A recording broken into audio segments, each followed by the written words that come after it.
Olimar is in the Mario Galaxy movie. And so is Rob, and Mr. Game & Watch, and Fox McCloud. And Falco, and Peppy, and Slippy, and the entire Star Fox universe, and Little Mac, and Yellow Pikmin. Now, you may be asking yourself, what are we to do with all these Smash Bros. Fighter characters? Why is Toad next to the ship from Metroid? Well, my friends, in order to fulfill these quandaries, it turns out that the path ahead is actually quite clear. We have no choice but to push these cameos to their logical extreme by constructing a comprehensive outline for a prospective Super Smash Bros. Cinematic universe comprising 36 films and 5 overarching sagas. Now, as we've learned from the rise of Shitwalker and the Just Shit League, trying to be Marvel is very tight and rad and cool. To that end, I propose splitting this hypothetical SCU into phases, one for each installment in the Super Smash Bros. Series. The first phase is what I like to call the Void Saga. Of course, the releases of the Super Mario Bros. Movie and its galactic sequel are already behind us, so I'll posthumously grant them the high honor of being the debut films of the SCU's premiere phase. But the conversation starts to get interesting with what I propose to be the third movie, Zelda and the Skyward Sword. And yes, I know there's already supposed to be a Zelda movie coming out next year, but it's live action, and I will be damned if I spoil this legendary thought experiment with unnecessary restrictions. Namely, being realistic. Besides, if you're watching this video, you're probably well aware that Link holds a permanent position on the Mount Rushmore of Nintendo characters. And I just think the 1-2 punch of Mario and Zelda is the ideal way to start a phase that's supposed to be leading up to a Super Smash Bros. Movie. Although I suppose it's 2 Marios and a Zelda, so maybe it's more like a double jab and a swift kick in the tuchus. At any rate, I figured Skyward Sword would be an auspicious introduction to the franchise, seeing as how it's the first in the timeline, and hell, with how linear and narratively incessant the game is, it might as well be a movie already. But the conversation starts to get really interesting with the fourth proposed movie, Mother 1. To say that the Mother franchise has historically gotten the short end of the stick would be like saying that Luxembourg is smaller than Eurasia. In the mighty pantheon of Nintendo's intellectual properties, the deceptively influential Mother trilogy seems to be consistently overlooked by not only the legion of casual gamers, but reciprocally, Nintendo themselves. I'd like to clarify, by the way, that the degree to which my usage of casual gamers is pejorative is directly proportional to how pejorative you interpreted it to be. But my point is that the innovative artistry of Mother, and especially its sequels, warrants more recognition than they ultimately garnered. These games bring a unique charm with their own brand of whimsy by combining the mundane yet nostalgic elements of childhood with the fantastical adventures that JRPGs provide as a genre. And I think a Nintendo-themed anthology of films would be a great opportunity to give them some more well-deserved exposure. But the conversation starts to get, admittedly less interesting with the F-Zero movie. Look, I'm trying to do like a thing where I introduce all 12 of the Smash Bros. Veterans in the original roster so that I can end the phase with the Super Smash Bros. Movie. And I kind of need Captain Falcon for that, so just, I don't know, make an F-Zero movie. Let's get Damson Idris, Christian Bale, and the Wachowski sisters on it. They know how to make good racing movies. Okay, at this point, I don't know exactly how interesting the conversation is, but I do know that we haven't seen Samus yet. And we need to fix that. Metroid! In all caps, because I'm trying to avoid overlap with pre-existing game titles. And you thought Mother 1 was just incessant foreshadowing. That didn't also serve another function. Now, you'll have to forgive me for using my get out of being realistic free card again, but you're gonna have to get used to it, because I visited the old community chest a shit ton of times before pressing record. I want this movie to be PG, at least. It is imperative that we capture the eerie, isolating atmosphere of the Metroid franchise, because otherwise, I mean, what are we even doing here? Is this amateur hour? The unsettling ambiance of Metroid's gameplay is something that a cinematic adaptation cannot afford to neglect. The opportunity to diversify the tone of the SCU is something that I take very seriously as the executive project lead. I envision this film being 100 straight minutes of uncompromising suspense and 100 total lines of dialogue, if you know what I mean. Think Blame by Tsutomu Nihei, that kind of thing. Alright, the conversation has officially become the most interesting because we have arrived at the Super Smash Bros. Movie. But wait, I hear you interject indignantly in the comments. You haven't introduced Pikachu, Jigglypuff, or Kirby! First of all, we have Detective Pikachu and a sequel on the way, and if that's not enough for you, then you can take it up with the operating project lead. As for Kirby, well, I suppose I haven't mentioned why I'm calling it the Void Saga, have I? Picture this.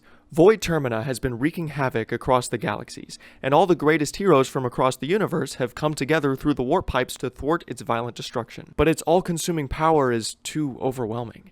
The valiant fighters are backed against the proverbial wall as Void Termina prepares to deliver the finishing blow, truly living up to its moniker, the Destroyer of Worlds. And that's when the chaos inexplicably stops. Void starts to shake and spasm uncontrollably, flashing different colors and showing the first hint of vulnerability in its entire screen time. And that's when it happens.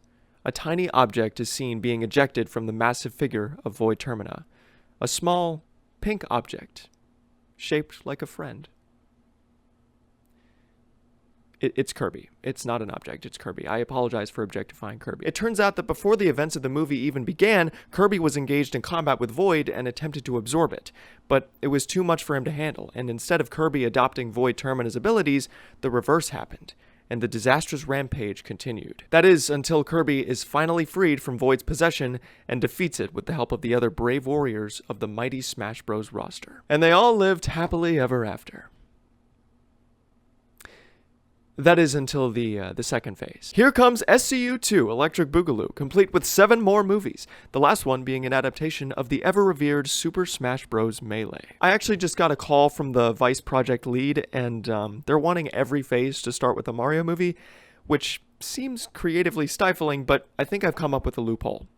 Super Mario and the 7 stars. They've already adapted 2 mainline Mario platformers, so why not switch gears to RPGs? I mean, their character-driven adventure narratives would lend themselves well to the silver screen, and any amount of attention we can give to my boy Geno is a win in my book. Now, before we get to our obligatory Zelda sequel, I think it's about time we finally do justice to a certain insofar underdeveloped character with the Donkey Kong movie. While it's true that he played a major role in the Super Mario Bros. Movie, I think he still deserves his own story, considering the fact that he is quite literally the number 2 fighter in the Smash Bros. Roster. But returning to the sequel I just mentioned, let's talk about Zelda: Majora's Mask. Now, before you freak out at me for skipping Ocarina of Time, I'm not exactly skipping it.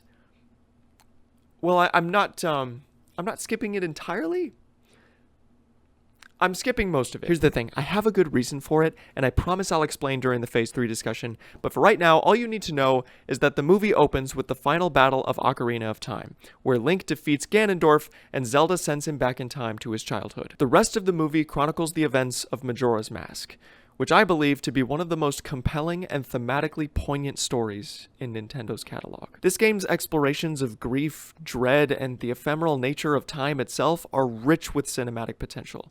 And even when this whole SCU enterprise was just a tiny kernel of an idea in my mind that had yet to blossom into this full-blown project, I already knew that an adaptation of Majora's Mask was an absolutely indispensable opportunity.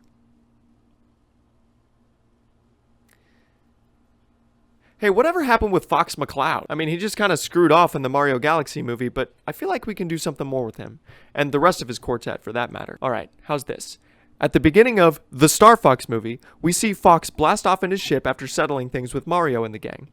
But instead of keeping the camera on the ground like it was in the Mario Galaxy movie, the camera follows Fox into his universe, where he immediately gets into some sort of trouble. I don't know exactly what kind of trouble, but I think I want the conflict to involve Wolf somehow. I've always thought they had a cool rivalry. But let's not forget about what we set up in the last phase. Mother 2.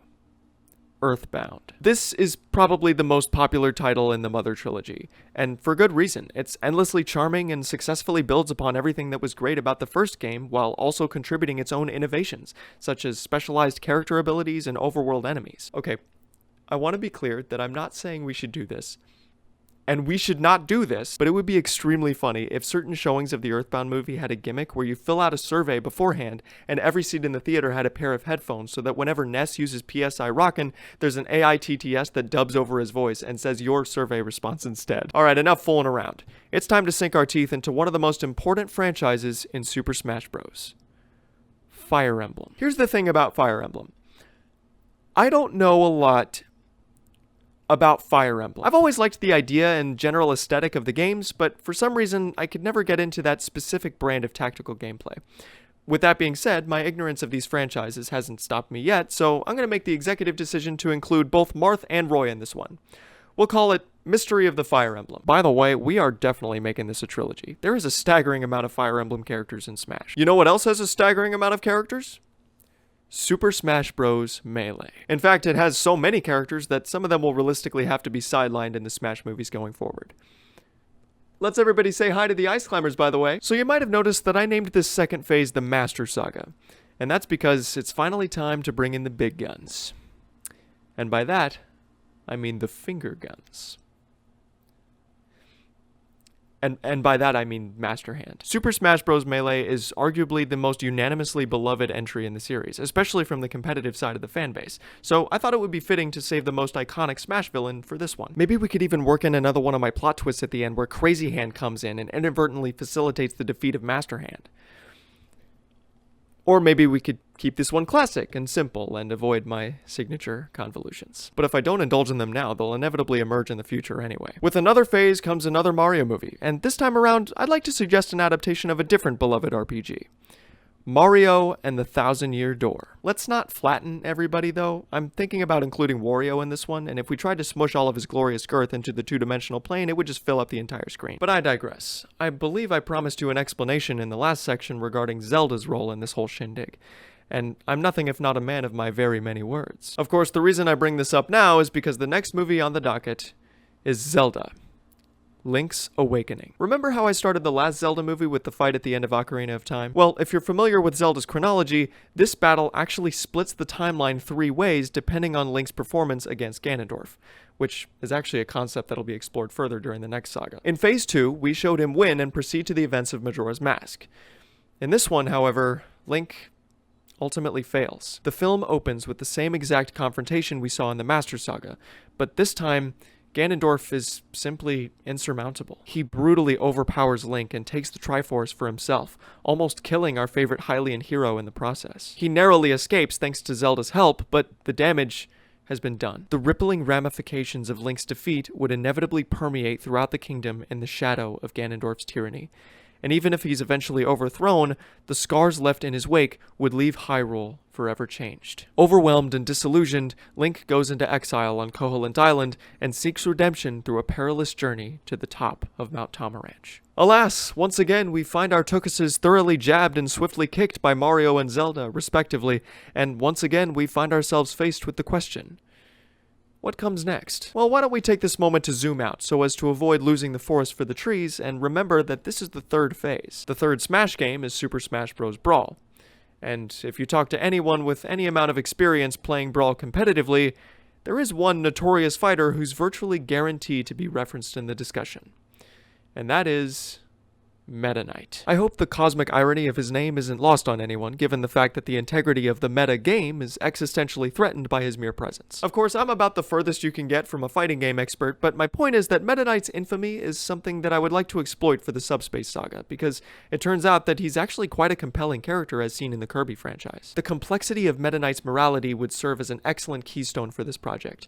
I've always thought of him as a sort of Vegeta to Kirby's Goku, and I think the premise of that dynamic has a lot of potential in the context of a cinematic narrative. I also just think it would be really cool and unique to explore the darker side of Dreamland, and flip the usual vibe of Kirby on its head by looking at it through the eyes of a more troubled and solemn protagonist.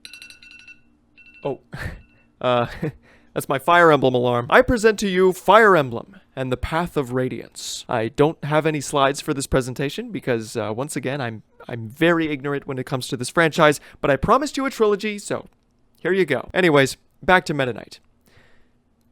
That's actually all I had to say about Meta Knight. But there is another fighter in Brawl's roster whose inclusion is arguably just as iconic due to his status as the first third-party character to be inducted into this illustrious franchise.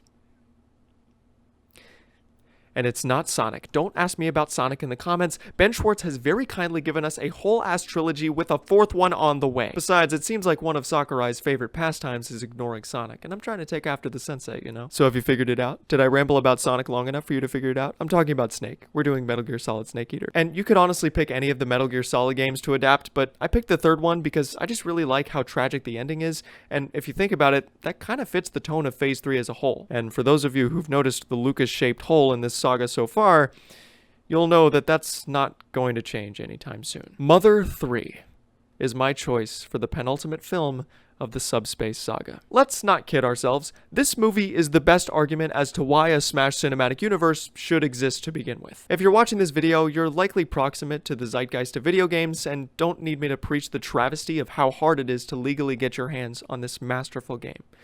And realistically, it doesn't seem like Nintendo ever intends to make it easier. Therefore, this kind of theatrical project might be the only way we have left to share this profound story with a large-scale contemporary audience. And I, among many others, truly believe that this is a goal worth fighting for. The spiraling grief that Flint endures in the first act, the slow and immersive deterioration of society throughout the player's travels, and the devastating fraternal betrayal that adorns the conclusion are just a few of the poignantly beautiful narrative pillars that this game's story has to offer. If done properly, this adaptation would be a truly worthy finale for the culmination to the actual finale of the Subspace saga. Super Smash Bros. Brawl, with the colon, so that it's different from the game's title. So despite the fact that the Subspace Emissary is widely considered to be the most story that ever storied in the Smash Bros. Series, it honestly works less as a story and more as a story mode. What I mean by that is, it's perfectly functional as a narrative campaign in the context of an interactive medium like a video game, but I fear that the minute we try to adapt it for the big screen, we risk revealing just how hollow its plot actually is. However, there is one aspect of the source material that doesn't need touching up whatsoever, and that is Taboo. Taboo is the leader of the Subspace Army, and in contrast with Master Hand, Taboo is a more external, domineering antagonist. He canonically symbolizes the judgment that society bears against indulging in imaginative fantasies beyond childhood, but reading even further between the lines, I get the sense that Taboo additionally acts as an outlet for the resentment that's built up in Masahiro Sakurai over his many years producing the Smash Bros. Franchise. You see, Sakurai actually left HAL Laboratory after making Melee and worked on other projects for a few years, but he reluctantly returned to direct Brawl because they were just going to release a carbon copy of Melee with slightly increased functionality for the third installment, and he thought the fans deserved better than that. The truth is, he never initially planned on returning to the series, but he was pressured into it by Nintendo's president at E3 and hasn't really escaped the franchise ever since. This historical context provides so much more interesting subtext to Brawl's story, and I think we would do well to capture that nuance in whatever way we can. And you know what? I'm going to tear a page out of Sakurai's book and take some creative liberties myself.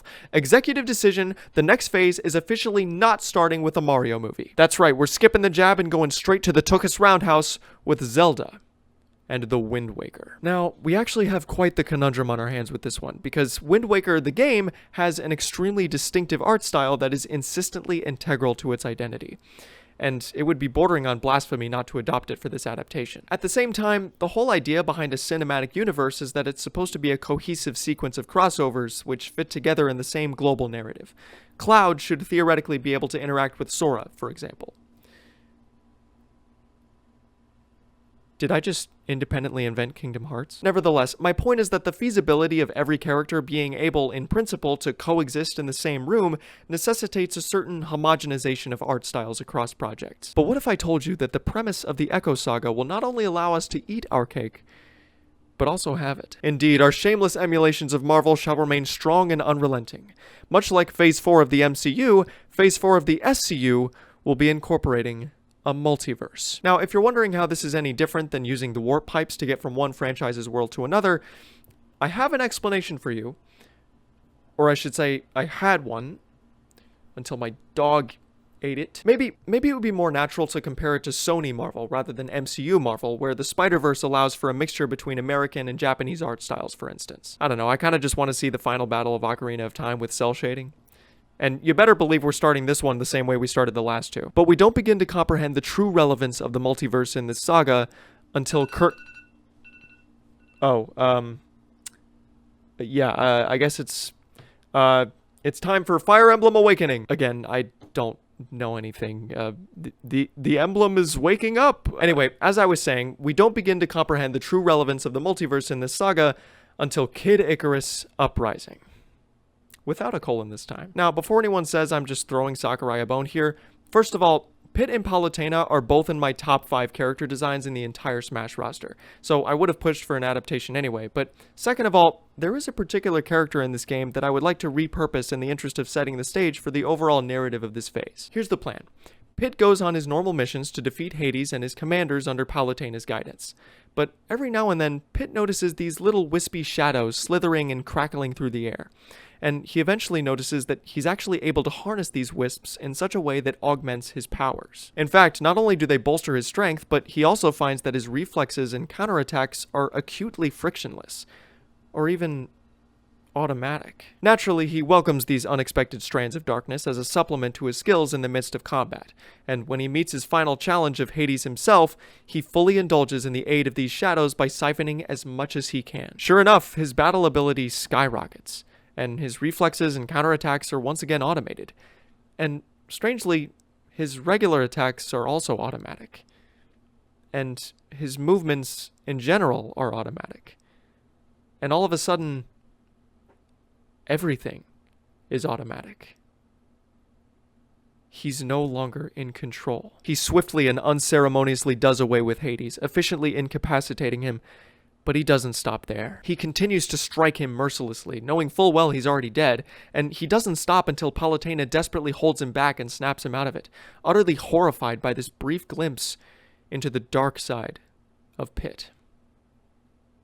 More on that later. For now, let's move on to some lighter fare with the Mega Man movie. What can I say? I love me some Mega Man, and I also really like the idea of the Mii fighters being prototypes created by Dr. Light while he was trying to build Mega Man. Here's another fun one, the Punch-Out movie. The cultural successes of Rocky and Ippo have shown us that humans are simple creatures after all we really want to see is a scrappy underdog boxer who overcomes that which he has no business overcoming. Of course, we'll probably end up having to replace at least one of the intensely problematic racial stereotypes from the source material, so maybe Ryu would make an interesting rival for Little Mac. And maybe Xenoblade would be an interesting franchise to adapt for the SCU. So I think I'll go ahead and adapt Xenoblade for the SCU. Admittedly, I'm pulling a bit of a Fire Emblem here by tackling a franchise that I know virtually nothing about, but I've heard the legends of its grandiosity through the grapevine, so I figured it would work well as the last project before the big finale. Speaking of, I think it's finally time for Super Smash Bros. 4. And for any of my fellow pedants that object to the number in the title because the fourth Smash game was technically the 3DS version, I object to your objection. It is Super Smash Bros. 4. Super Smash Bros. For the Wii U. But perhaps the more important titular question is, why am I calling this phase the Echo Saga? Did you really think I would introduce an entire multiverse just so I could include Wind Waker in the SCU? Well, honestly, that's a pretty fair assumption. Wind Waker is extremely awesome. But it turns out that the multiverse also allows us to invite the Echo Fighters to the party. In another universe, what if Mario went to med school? In another universe, what if Samus decided to take off her suit? Right. Okay, so I'm being informed that people are generally able to take off suits without having to engage in universe hopping. But what if Samus was dark in another universe? What if Pitt was dark? Yep. I love it when a plan comes together. So here's how it's going to work. All the different universes in this multiverse are separated by barriers made up of a turbulent sea of black matter. But with the advent of all these monstrous threats like Void Termina, Master Hand, and Taboo, all of the galaxy's mightiest defenders have been forced to travel across worlds through the warp pipes at a much higher rate than they were ever intended to be used. This excessive cyclical energy has put far too much pressure on the barriers of each universe to the point that the black matter within them is beginning to leak into their adjacent realities. Remember the shadowy wisps that Pitt kept encountering in Kid Icarus Uprising? This is where that came from. Except Pitt was fortunate enough to have Palutena help him break out of his dark possession. Samus, on the other hand, wasn't so lucky. If you think about it, Metroid is a very isolating experience. I mentioned that in the first phase. And sure enough, with no one there but herself to watch her back, she succumbs to the darkness and becomes the ultimate antagonist of this film. Along with any other dark counterparts of the Smash roster, it might be cool to see. But of course, the galaxy's mightiest defenders live up to their job description and successfully defend the galaxy, saving the day once more and sealing up those barriers real tight while they're at it. I do not want to continue finagling the multiverse for this last phase. I just got off the phone with my assistant vice secretarial project lead, and he is not happy that I didn't start the last phase with the Mario movie. But the good news is that I think I've found another loophole. My dear colleagues, to kick off the fifth and final phase of the SCU, I bring to you The Super Luigi movie. Hey, don't look at me, okay? It's in Mario's world, you can't say anything. Besides, you don't have to worry about Mario right now. He's off on an important mission somewhere else, you dig? Now, I'll be the first to admit that I'm coming into this with a pretty heavy bias. I'd be lying if I said my heart didn't grow 3 sizes in the theater when I saw Luigi hold the trash can lid against Bowser's Fire Blast to protect his brother in the Super Mario Bros. Movie. Even so, I'd venture to say that a coming-of-age story where Luigi is forced to rise to the occasion without the help of his brother would be a genuinely compelling concept. Hey, guess what? It's JRPG time! Here comes Dragon Quest and Persona Royal. Here comes Dragon Quest and Persona Royal. By the way, we should probably just consider the Persona movie as a sort of Elseworld project in light of its unique art style, similar to what we did with Wind Waker. The only difference, of course, is that Wind Waker actually affected the future events of the phase it came from because of the multiverse shenanigans, but now that we've sealed those barriers, Persona Royal will just have to be disconnected and ultimately inconsequential to the wider narrative. I don't particularly see that as a problem, though, because number one, the story of Persona 5 is patently dynamic enough to stand on its own legs, and number two, everything from here on out will actually be quite aesthetically integrated. So at this point, I know what you're thinking. Where's my favorite green tunicked elf? Well, I decided to wait until the halfway point of this saga to do the Zelda movie because it turns out that, unfortunately, he's not having a great time. Indeed, things are starting to get serious with Zelda Calamity. As the title suggests, Hyrule has been scorched and shaken by an apocalyptic threat of unknown origin, seemingly draining all the color and vibrance from society at large. Sora is briefly seen fighting against this elusive force, but he's ultimately no match for its wrath. Taking advantage of this pervasive depression, Ganondorf conquers the kingdom at its weakest moment, and Link is once again forced to set things right in his most grueling trek to date. But in spite of Link's victory at the end, civilization is still in shambles, and we end the first half of Phase 5 on a sobering note of solemnity, as Link gazes into the distance, wondering how and if he'll ever be able to restore the ruins to which his home was reduced. Zelda Calamity acts as a pivotal shift in tone for the rest of the saga, and this darker timbre of storytelling is immediately felt with Castlevania: Melancholy of Dracula. This franchise is home to some of the coolest platformers in Nintendo's catalog, and you know I had to respect the tried and true Castlevania blank of blank naming convention. The edginess continues with Final Fantasy VII, and yes, it does bother me to use the Arabic numeral instead of the Roman numeral for 7. Thank you for asking. Honestly, I enjoy the story of Final Fantasy VI more than its flagship follow-up, but it just makes more sense to adapt this one since Cloud and Sephiroth are both in Ultimate's roster, and the story of 7 is certainly no slouch either. Cloud being an unreliable narrator is one of the most potent writing decisions in any of the games we've featured in this whole shebang, and if you're going to attempt another cinematic adaptation of Final Fantasy, this one is the way to get butts in seats. And at long last, we have entered the endgame of the Smash Cinematic Universe, with Super Smash Bros. Cataclysm. This is where we finally come clean regarding the mysteries that were set up in the first half of the phase. What was the mission that motivated Mario's absence in the Super Luigi movie? What exactly was the calamity in Zelda Calamity? Well, let's break it down. During the Echo Saga, it was established that the overuse of the warp pipes caused the black matter that subdivides the multiverse to become unstable and rend the barriers between realities. The ramifications of this cosmic event are twofold. The first consequence is the one we saw play out in Super Smash Bros. 4, where Dark Samus and the other doppelgangers exploit the instability of the multiversal barriers to terrorize the main cast. The second consequence is a more insidious threat that defines the conflict of this film. You see, the migration of all that accumulated darkness around the edges of the universe resulted in a compensatory concentration of light in the middle of the universe, a concentration that would ultimately grow and flourish into the destructive colossus known simply as Galeem. This eldritch, biblically accurate manifestation of light was indeed the agent of Hyrule's downfall, and this movie is the story of how Mario desperately resists this mind-bending adversary by pursuing the mission to recruit as many fighters as he can. But once again, as the title suggests, the final confrontation with Galeem ultimately ends in tragedy. In one blinding nova of angelic fury, the entire Smash Bros. Roster is ruthlessly eradicated in a monumental catastrophe that has been immortalized as one of the most significant events in video game history: the Galeem Cataclysm. Enter Super Smash Bros. Ultimate, the second feature-length part of this finale. We open on an establishing recap of the previous film's conclusion. All of the Smash fighters are wiped out in the giant blast of light.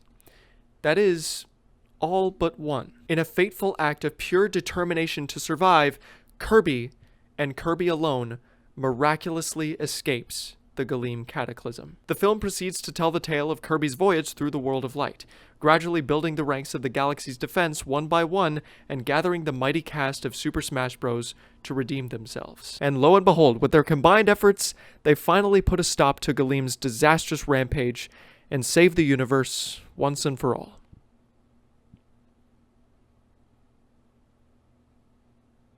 Well, that was fun.